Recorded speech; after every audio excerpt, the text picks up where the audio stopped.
দিলীপবাবু বললেন যে ওনার নাম্বারটা দিলেন, ওনার নাম্বার দিয়ে বললেন যে পরবর্তীকালে আমাকে ফোন করিও, আমি আরও তোমার পাশে দাঁড়িয়ে আছি, কোনো অসুবিধা সেরকম হবে না। তো খুবই খুশি হয়েছি। আমি JEE অ্যাডভান্স এক্সাম দিয়েছিলাম, তো 9 তারিখ ওটার রেজাল্ট বেরিয়েছিল। তো ওটাতে আমার যাই হোক সাফিসিয়েন্ট র্যাঙ্ক এসছে 1910 SC র্যাঙ্ক, যেটাতে আমার ফার্স্ট কাউন্সিলিংয়ের রেজাল্ট বেরালো 20 তারিখ। তো আমি পেয়ে গেছি IIT খড়গপুরের ম্যানুফ্যাকচারিং। তো পরবর্তীকালেও আমি যাতে এর থেকেও IIT খড়গপুরে আরও বেটার যাতে ব্রাঞ্চ পাই, সেই জন্য আমি আপগ্রেডেশনের জন্য স্লাইড অপশন চুজ করেছি।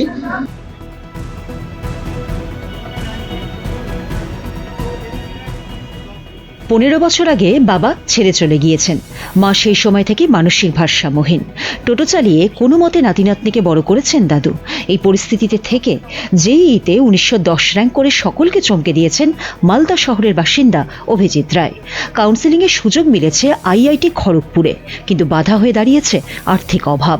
সোমবার এই দরিদ্র মেধাবী ছাত্রের সঙ্গে দেখা করতে গেলেন প্রাক্তন বিজেপি সাংসদ দিলীপ ঘোষ।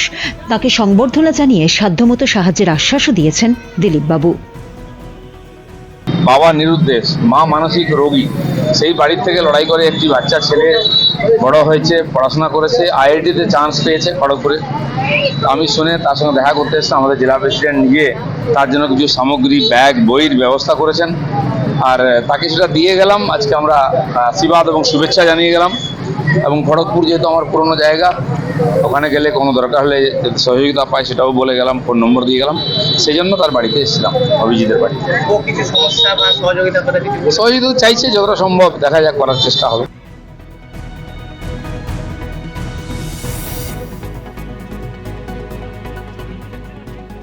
মালদা থেকে অরিন্দম বাগের রিপোর্ট, উত্তরবঙ্গ সংবাদ।